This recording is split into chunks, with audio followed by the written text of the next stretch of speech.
a relação dos 10 mandamentos com as legislações. Bem-vindo ao nosso primeiro podcast, Fé e Lei.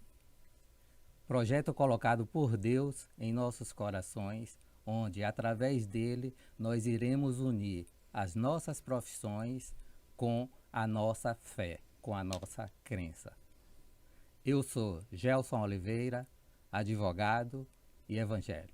Eu sou Marília Nascimento, advogada e evangélica. E hoje nós vamos discutir a relação dos 10 mandamentos com 3 códigos brasileiros e de outros países também, que é o Código Civil, Penal e Trabalhista. Bem-vindo.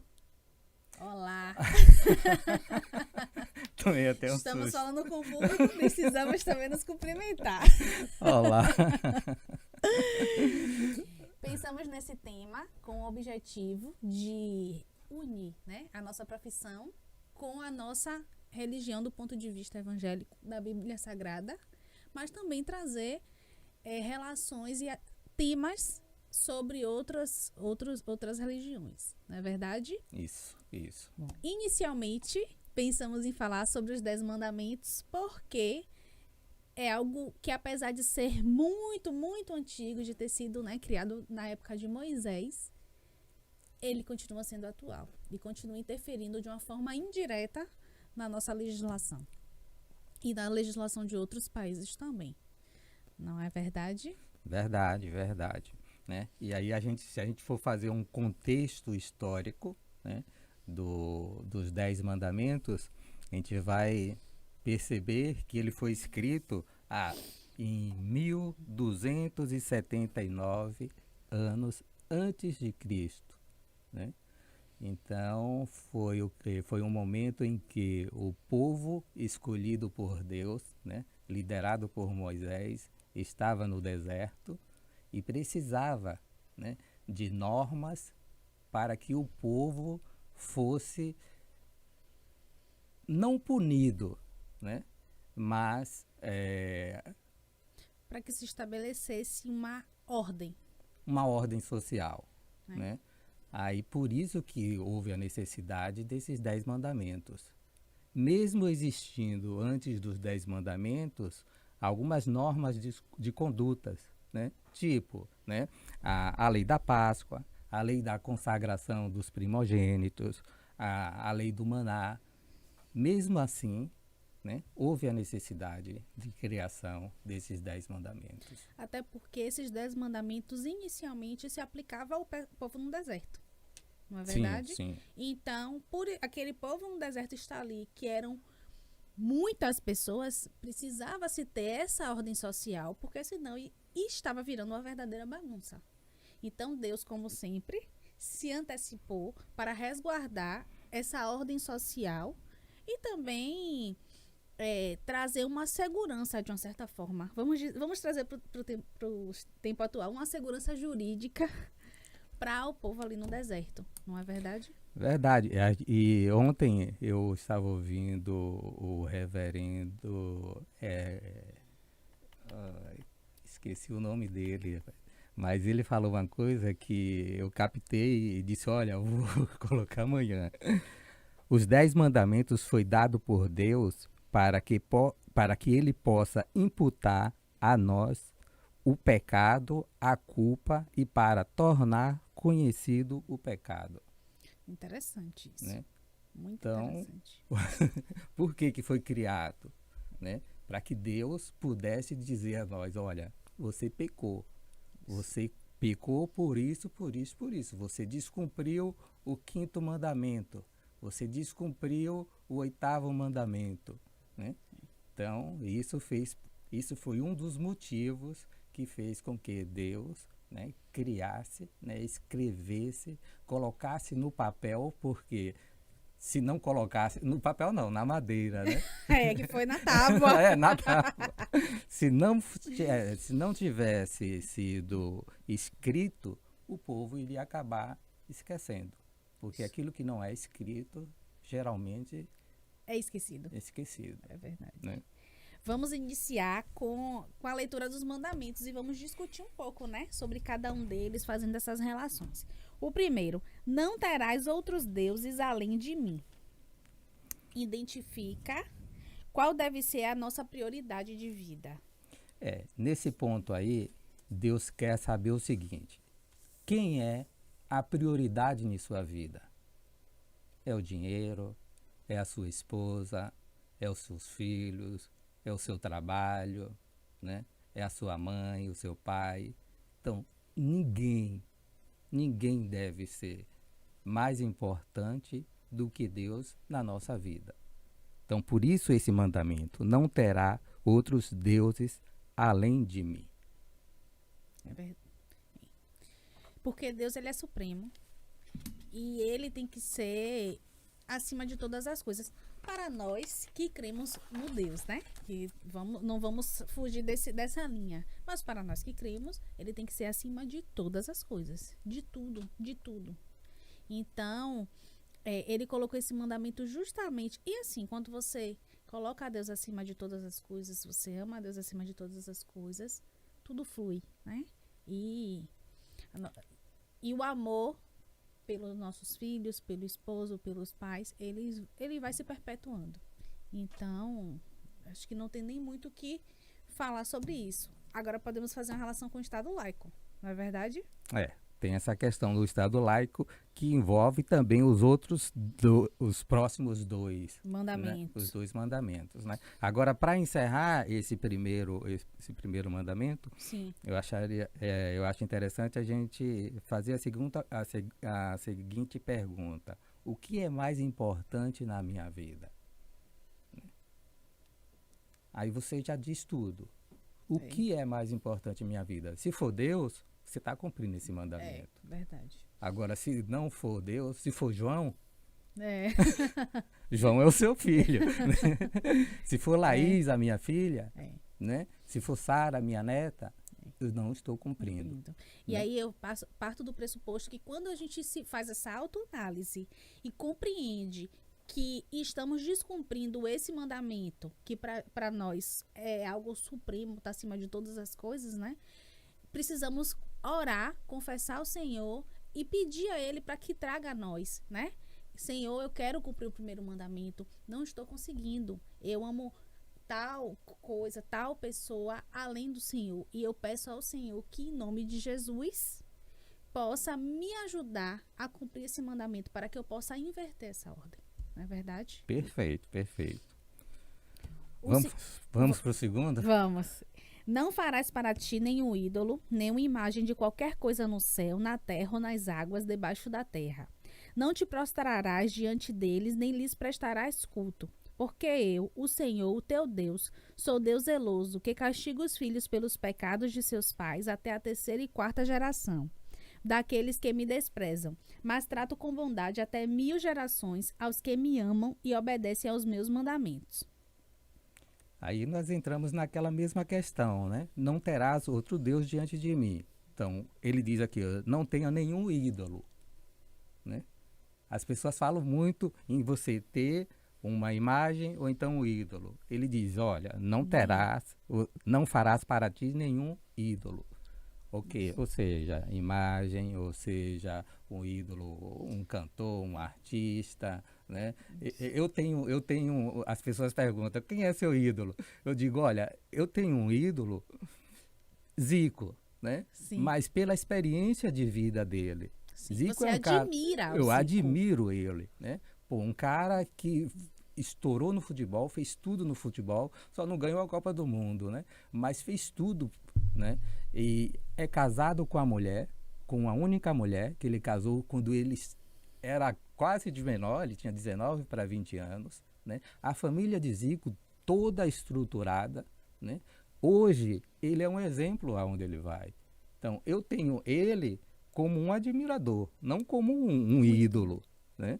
Então assim é diferente, né? E Deus chama o seu povo e diz, olha, não terás outro Deus diante de mim. Além de mim. Além de mim. E não farás nenhuma imagem de escultura. para substituir os que os gregos faziam muito. Sim. Né? Você entrava na Grécia, tinha um deus para cada coisa. Tinha o deus, É. deus do mar, deus do trovão. Sim. E lá no final tinha ao Deus desconhecido. Que é o Deus que nós cremos. E aí o apóstolo Paulo, O Deus de todas as coisas. Do trovão, do mar, do sol, da lua. o apóstolo Paulo aproveitou isso com a sabedoria e disse, olha, aquele Deus desconhecido é o meu Deus desconhecido. É o meu Deus, né? E a gente pode perceber que na Constituição de 1824, o Brasil, ele tinha uma religião, né? O Brasil era um país não laico, né? Ele era considerado um país católico, né?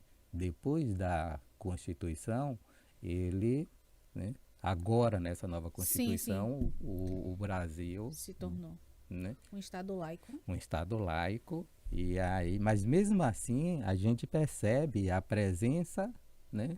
De Deus, né? Ou então da Bíblia, que é a palavra de Deus, Sim. em alguns eventos, em alguns Alguns órgãos públicos ainda tem, né?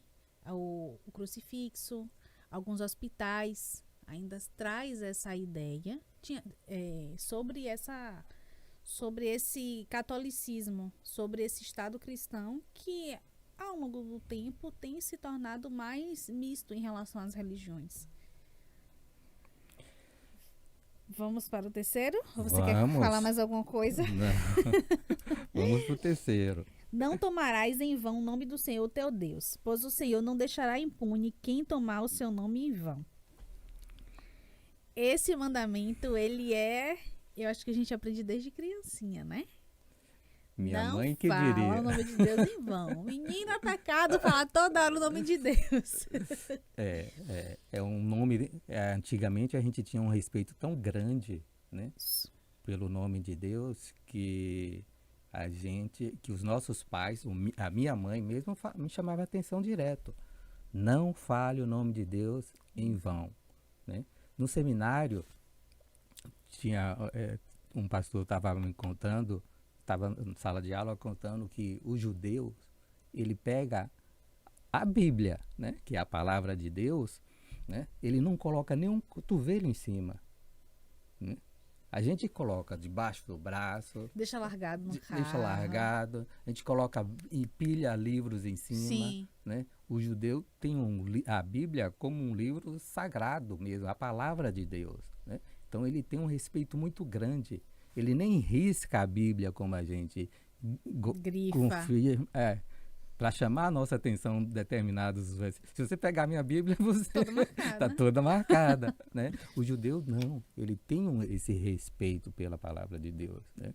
A gente foge um pouquinho, né, desse do mandamento em si, né? Mas eu acho que tem uma relação, né, uma correlação que é interessante a gente abordar. Porque a gente não está falando só do nome de Deus em si, mas do próprio Deus, né? Quando você fala demais, qualquer coisa, você inclui o nome de Deus, acaba que, digamos assim, foge um pouco daquele respeito, daquele sagrado, né? Então é interessante também a gente trazer um pouco mais essa questão do nome de Deus, porque está se popularizando demais, né? As pessoas têm mencionado isso de qualquer jeito, de qualquer forma, inclusive com uma falta de respeito que não deveria, não é verdade? Verdade. Vamos para o 4º mandamento. Pode ler. Lembra-te do dia do sábado para santificá-lo. Trabalharás 6 dias e nele farás todo o teu trabalho. Mas o 7º dia é o sábado dedicado ao Senhor, o teu Deus. Neste dia não farás trabalho algum, nem tu, nem teus filhos ou filhas, nem teus servos ou servas, nem teus animais, nem os estrangeiros que moram em tuas cidades. Neles existem, mas ou neles existe. Mas no sétimo dia descansou. Portanto, o Senhor abençoou o sétimo dia e o santificou. Esse mandamento tem muita relação com o direito do trabalho, não é? É a questão do descanso, da folga. E é o que o Senhor traz para a gente. Quando foi o que nós conversamos no início, que ele trouxe uma ordem social, mas ele também quis cuidar daquele povo. O povo precisava descansar, não só trabalhar. E isso é trazido até hoje. Quem trabalha todos os dias, 24 horas, não aguenta, o corpo não suporta. E Deus que nos criou sabia disso. E por isso ele instituiu esse descanso. Tanto que quando ele criou o mundo, no sétimo dia ele descansou. Ele sendo Deus, descansou para nos dar o exemplo de que nós precisamos descansar. Se ele, que era Deus, descansou, imagine nós. Eu acho que a gente precisava descansar há mais de um dia. Não, tem países, né, que já... Sim, que já traz isso, já né? estão... Inclusive aqui, que tem empresas que o funcionário só trabalha de segunda a sexta, sábado e domingo folga. Não é verdade? Então, não, e tem países que estão indo além, né? A sexta-feira, sexta. né, já não trabalha. isso. Né? É verdade. Na Europa tem muitos países que estão adotando isso. Até como uma forma de não só valorizar a questão de saúde, né? Mas até para que aumente a quantidade de vagas de trabalho. Sim. Né? Também tem essa preocupação. Né? Então, Interessante. já que a gente mencionou que esse mandamento tem a ver com a Legislação trabalhista, né? Vamos citar o artigo, né? O artigo 67 da CLT. Será assegurado a todo empregado um descanso semanal de 24 horas consecutivas, o qual, salvo motivo de conveniência pública ou necessidade imperiosa do serviço, deverá coincidir com o domingo no todo ou em parte. Né? É o que hoje é o que nós fazemos, né? Geralmente a folga é no domingo. Os adventistas hoje guardam sábado ainda. Eles ainda trazem essa ideia da época dos 10 mandamentos. Para os outros evangélicos e para as outras pessoas que também não seguem, que as empresas adotam, geralmente as folgas são no domingo. E como nós falamos, muitas já também adotam sábado como descanso. Né? Do meu ponto de vista, independe do dia. Né? Do meu ponto de vista. Sim. Mas você precisa separar um dia para descansar e nesse descanso você dedicar a Deus esse dia. Sim. Olha, Deus, eu estou separando esse dia para o meu descanso físico, mas para o meu crescimento espiritual. Sim. Então, eu dedico a Ti esse dia. Né? Nesse dia eu vou buscar a Ti, eu estarei orando, louvando, lendo a Tua palavra. Então eu dedico a Ti esse dia. Né? De uma forma mais direcionada. Mais direcionada. Né? Quinto mandamento. Honra teu pai e tua mãe, a fim de que tenhas vida longa na terra que o Senhor, o teu Deus, te dá. Honrar pai e mãe é uma promessa que o Senhor nos dá. Inclusive, esse honrar pai e mãe, ele está previsto, a gente traz para o Código Civil no artigo 1814, sobre a exclusão da sucessão, né, para recebimento da herança, justamente porque é uma forma de fazer um link entre esse mandamento com o Código Civil, que é honrar o pai e mãe. Se você comete um crime contra o seu pai e sua mãe, como é que você ainda vai receber essa herança? Não é verdade? Então, é uma promessa do Senhor. Eu vou até ler aqui o artigo 1814, que diz assim: se houverem sido autores, coautores ou partícipes de homicídio doloso ou tentativa deste contra a pessoa cuja sucessão se tratar, cônjuge, companheiro, ascendente, que são os pais, ou descendente. Então, isso também tem uma relação indireta, o Código Civil, nesse artigo, com o quinto mandamento. Não é verdade? E outra coisa que eu chamo a atenção é que a Bíblia diz que toda autoridade é constituída por Deus. Né? Então, se é constituída por Deus, né, Então você tem que respeitar. E outra coisa que eu acho ainda mais dura, né? O poder dos pais, o poder que a palavra de Deus, né? É o poder da palavra dos pais na vida do filho. O que pode trazer? Pode trazer bênção, como pode trazer maldição. E isso a Bíblia é bem clara. Em Deuteronômio 5,16 diz: honra teu pai e tua mãe, conforme te ordenou o Senhor, o teu Deus, a fim de que tenhas vida longa e tudo te vá bem na terra, que Yahvé, teu Deus, te concede. Então ele está te dando uma promessa, está te fazendo uma promessa. Vida longa se tu honrar o teu pai e tua mãe. É o primeiro mandamento com promessa. É verdade. Inclusive, a Bíblia toda, ela traz vários exemplos, vários versículos relacionados com essa relação que os pais têm e esse poder abaixo de Deus na terra que os pais têm sobre os filhos. E, sinceramente, eu conheço várias histórias de pais que abençoam os seus filhos e os seus filhos são abençoados e de pais que amaldiçoaram os seus filhos e os seus filhos foram amaldiçoados. Eu acredito que você também conheça. Quem está nos assistindo com certeza também conhece essa histórias, exemplos como esse. Agora, tem quem faça a relação e quem creia e tem quem não. Eu lembro que quando Laís nasceu, eu estava olhando ela dormir, né? E orando, né? E colocando a vida dela nas mãos de Deus. E aí a minha sogra chegou e falou: tá chocando a menina, é? Disse: não, estou orando sobre a vida dela, abençoando a vida dela, né? Dedicando a vida dela a Deus, dizendo: olha, Deus, foi tu que deste, né? Sim. Toma conta, eu não posso fazer nada além do que eu estou fazendo, mas tu podes, né? Então é uma forma de você usar a tua autoridade que foi dada por Deus para abençoar. Lá em casa não foi diferente não, tá?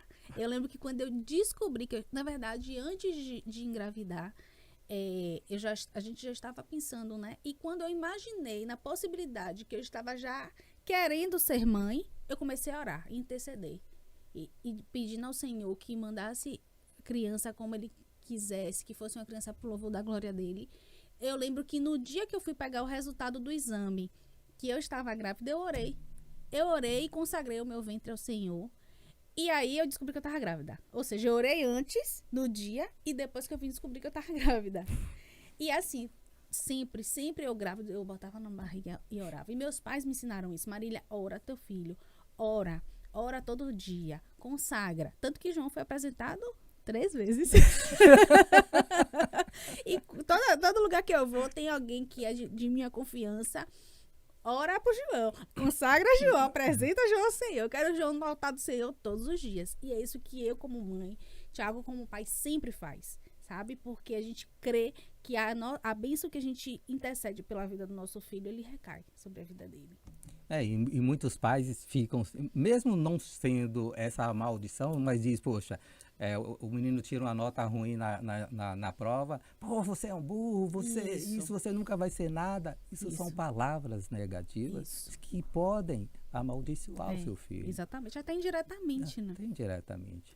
Né? Então a gente tem que ter cuidado. Olha outro versículo, Eclesiastes 3:11. A bênção paterna fortalece a casa de seus filhos. A maldição de uma mãe arrasa até os alicerces. Né? Isso é forte. Forte. Muito forte. Muito, muito. Então, esse 5º mandamento, ele vem com uma possibilidade de vida longa, né? É o primeiro mandamento com promessa, mas para ser cumprido também requer vários... E observe que a promessa, ela não vai só até o filho, ela vai até a 4ª geração. Né? Olha como isso é impactante e forte. Na verdade, vamos para o próximo. Se deixar... Porque ó, esses 5 primeiros mandamentos, ele é ligado à soberania de Deus e ao mandamento dos pais. Agora a gente entra, a partir do 6º mandamento, ele é ligado ao amor ao próximo. Né? que é algo que às vezes é difícil. às vezes é muito difícil. Sexto mandamento, não matarás. Eu acho que esse é o menos difícil para algumas pessoas, né?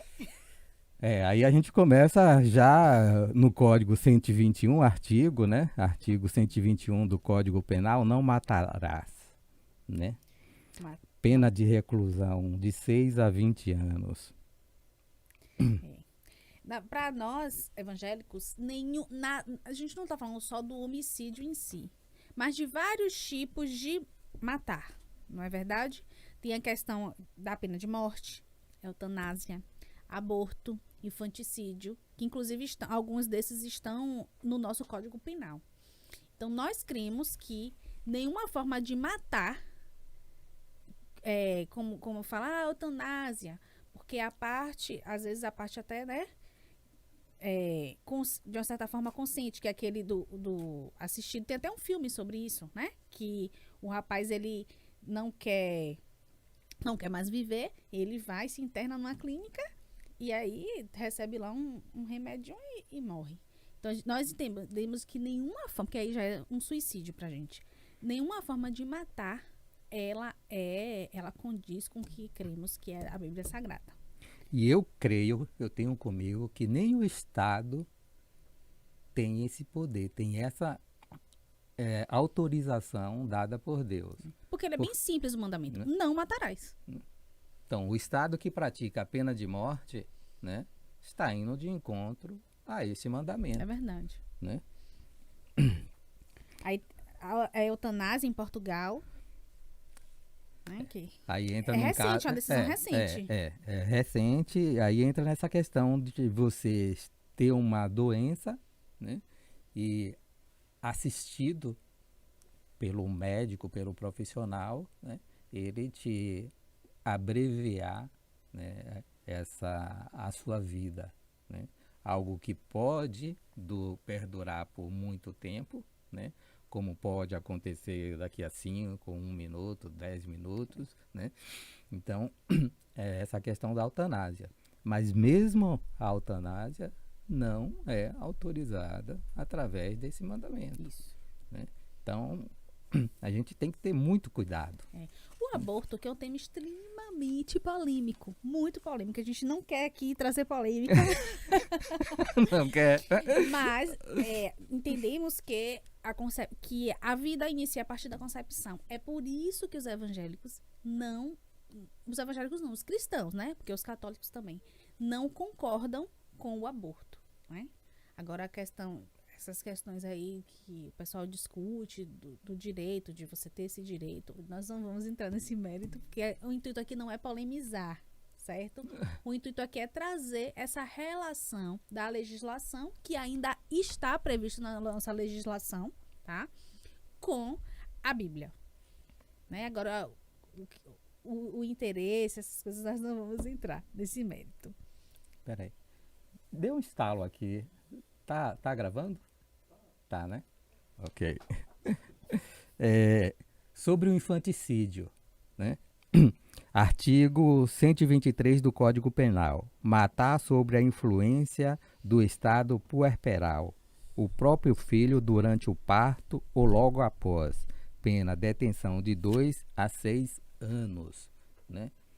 Destaca-se que a gravidez indesejada tenha sido considerada o principal motivo pela prática do infanticídio, provavelmente pela sua associação a quadros depressivos ainda durante a gestação. Né? Mesmo assim, né, a gente precisa observar esse mandamento do não matarás. Né? O estado puerperal, que a gente sabe que a mulher realmente passa, mas ela tem que ter todo o cuidado, tem que ter todo o acompanhamento para que não aconteça. Deveria ter todo o acompanhamento, deveria ter uma rede de apoio, né? Mas infelizmente a gente sabe que não é a realidade. Mas mesmo assim, independente de qualquer coisa, o não matarás, ele é curto e grosso, independente da situação. É um crime que chega a ser chocante, né? Vimos Sempre aparece no noticiário situações como essa, então é chocante. E ainda tem um genocídio, né? Que foi criado, nós temos uma lei, a lei 2.889 de 56, define e pune o crime de genocídio, né? O artigo 1, quem com a intenção de destruir no todo ou em parte grupo nacional, étnico, racial ou religioso, né? Então também, né, é aquela questão, o Estado não tem esse poder. Um grupo também não tem esse poder, né, de matar por ideologia, por achar que a pessoa é inferior a outro. É por isso que disse, esses mandamentos agora tem tudo a ver com amar o seu próximo. Né? Porque somente Deus tem o direito de dar a vida e de tirar. De tirar. É? Agora vamos entrar em outro que não é muito polêmico. Né? Imagina. 7º, não adulterarás. Simples assim, não adultere. E aí nós vamos... esse mandamento era para todos, tá? Para todos. Mas vamos trazer para o nosso mundo atual, né? Para nossa realidade. Ele foi descriminalizado, não é isso? Você que é um especialista. Sim, foi. Foi descriminalizado porque, se fosse assim, aprender, não ia ter condições, a justiça não ia conseguir condenar tanta gente. Homem e mulher, porque não era para ninguém. Com o passar do tempo, alguns anos atrás, era comum, né, os homens adulterarem, as mulheres não, e hoje está comum todo mundo. Então, e aí, quando a legislação viu que não tinha condições, né, de dar conta disso, então... Se aboliu. Porque não tem condição. E o pior é que a Bíblia, pela legislação, o adulterarás é você ter a conjunção carnal.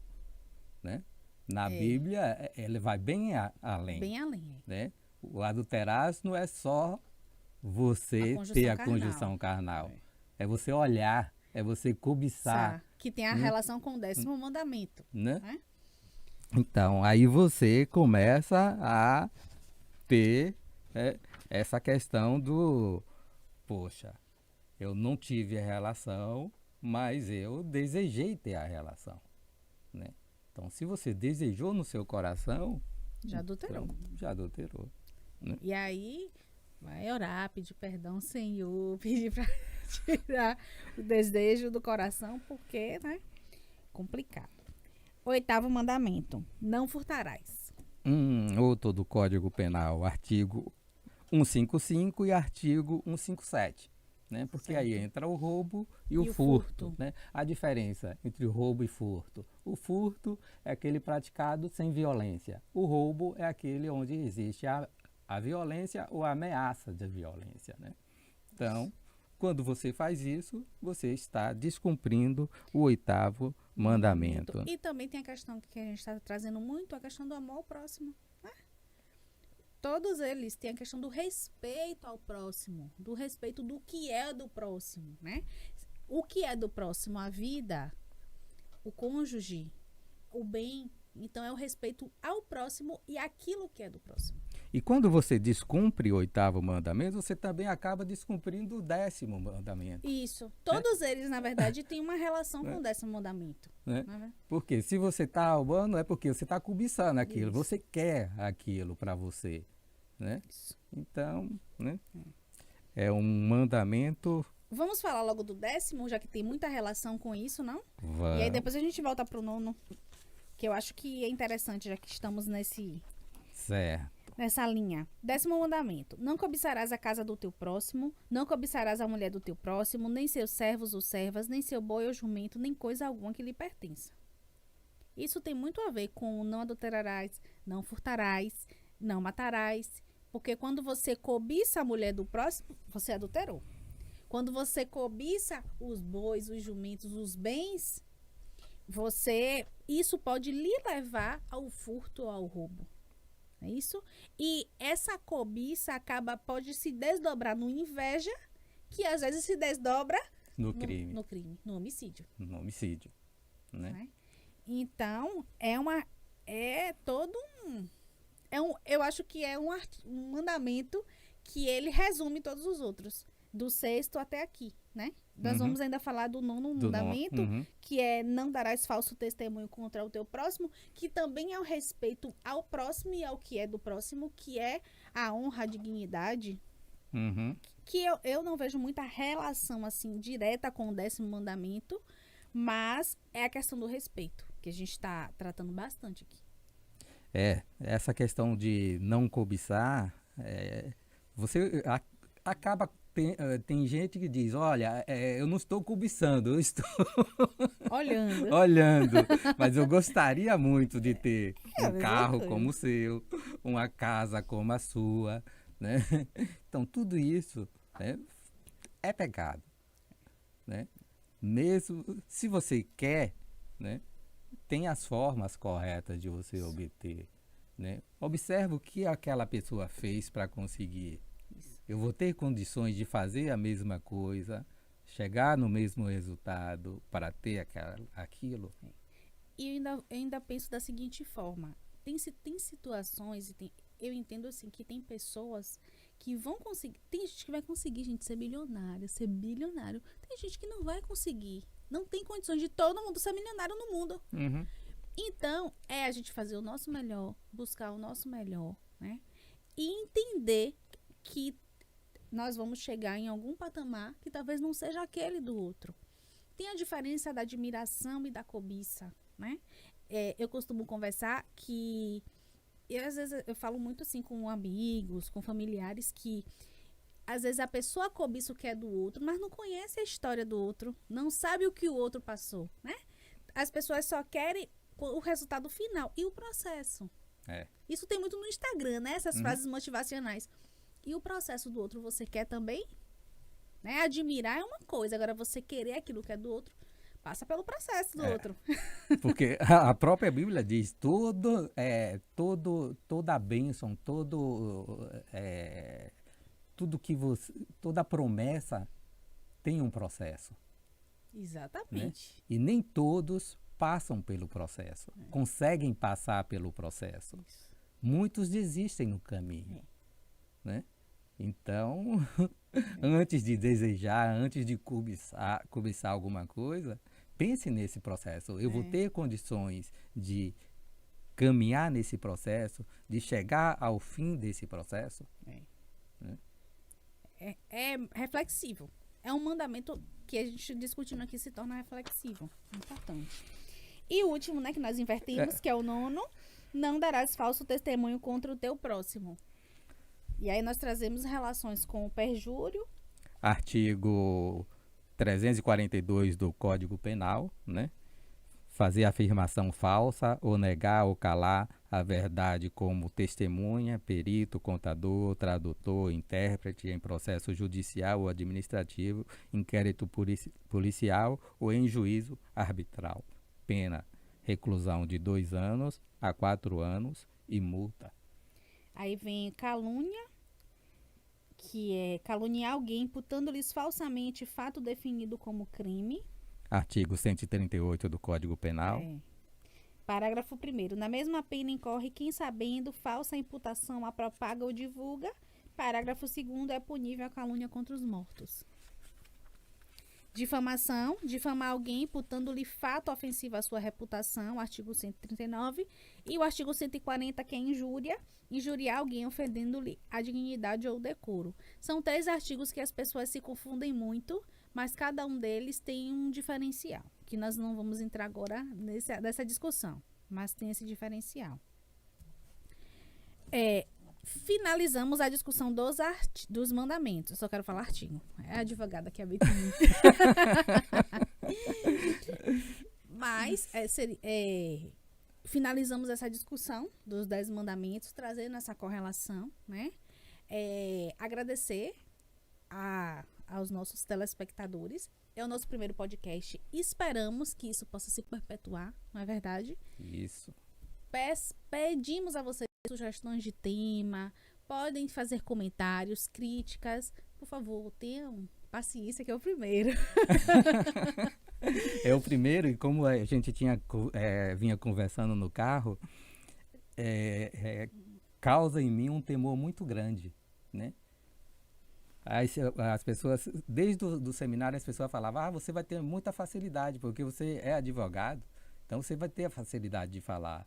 Eu digo, pelo contrário, quando envolve o mundo espiritual, eu tremo na base, né? Hoje, o meu processo, quando eu acordei, foi totalmente diferente, né? Eu orei uma vez, tomei banho, tomei café, voltei, orei de novo. Disse, olha, Deus, é um projeto que tu colocaste no meu coração e no coração de Marília. E eu acho que é interessante a gente falar um pouquinho de como surgiu. Essa é a ideia, né? Uhum. Surgiu o quê, gente? Há uma semana. Nós, o Dr. Gelson tem um canal chamado Vamos Morar na Europa. Então, por favor, gente, segue, se inscreve, compartilha, que é um canal assim, muito bacana. Fala sobre a relação do direito brasileiro com legislações da Europa. Tem uma psicóloga, né? Doutora Josime, que também traz reflexões muito bacanas. E aí ele falou, Marília, vamos fazer um podcast? Que ele me convidou para poder integrar a equipe. Venha, faça um vídeo, e aí depois a gente discute. Vamos fazer um podcast? Vamos fazer um podcast. Vamos fazer o primeiro teste. Aí fui um dia, né? Aí fomos lá conhecer os equipamentos. No segundo dia, fizemos o teste. Eu achando que ia ser o podcast definitivo, né? Aí ele fez, Marília, gostei, o teste foi bacana, a gente ficou mais desenvolto, mas vamos fazer isso que a gente gravou na varanda, né? De uma forma bem assim, descontraída. Vamos fazer uma coisa mais profissional. Vamos. Conversa vai, conversa vem. Entramos na questão, porque o tema já estava definido, que seria os 10 mandamentos. E aí entramos na questão, por que não fazer um podcast já direcionado para a questão espiritual, né, que é a questão do evangelho, e o direito? Somos dois advogados evangélicos. Temos o desejo de trazer essa questão espiritual e atrelar a nossa profissão. Por que não fazer isso? E aí, em uma semana, surgiu o Fé e Lei. E outra coisa que você não citou é que Deus tinha colocado no meu coração, mas tinha colocado também no seu coração. Isso. Você também revelou naquele dia. Verdade. Gelson, eu tenho vontade, eu tenho um desejo, eu tenho a necessidade de fazer algo em troca do que Deus tem feito em minha vida. Isso. Né? Eu lembro, desculpa, eu até lhe cortei. Eu lembro assim que desde que eu entrei na universidade, assim, foi um processo assim da mão de Deus, sabe? Foi promessa do Senhor, assim, e ele me colocou assim na faculdade. Foi o Senhor assim que disse assim, Marília, eu já queria fazer direito, foi o Senhor que me colocou ali. Depois eu falo um pouco mais da história, só para resumir. E aí ali, a partir dali, eu lembro que eu tinha esse desejo no meu coração. Meu Deus, como é que eu vou atrelar a minha profissão a algo relacionado ao Senhor? Como é? E aí eu lembro que quando a gente estava conversando, algo veio dentro de mim. Olha, essa é uma oportunidade de você usar a sua profissão e atrelar isso também. Falar um pouco de mim, né? Falar um pouco do evangelho. Então, o Senhor plantou no teu coração, no meu, e aí chegamos aqui. Esperamos que nós tenhamos alcançado também o teu coração, né? Demonstrado as equivalências do que Deus há tanto tempo atrás escreveu e tem a ver totalmente com o nosso momento presente, né? Com os nossos princípios, né? Com as suas ordenanças. E caso você tenha gostado e tenha sugestões de tema relacionado fé e lei, pode mandar para a gente, curte a gente lá no nosso canal, né? Canal arroba fé e lei, né? Você vai se inscrever, esse vídeo ele vai estar postado, eu creio que no domingo, né? No domingo já vai estar disponível, né? Então, só basta agora agradecer primeiro a Deus que deu essa oportunidade para a gente, né? E agradecer a sua audiência. Orem por nós, para que possamos continuar, né, nesse projeto, se for da vontade de Deus. Obrigada. Fiquem com Deus.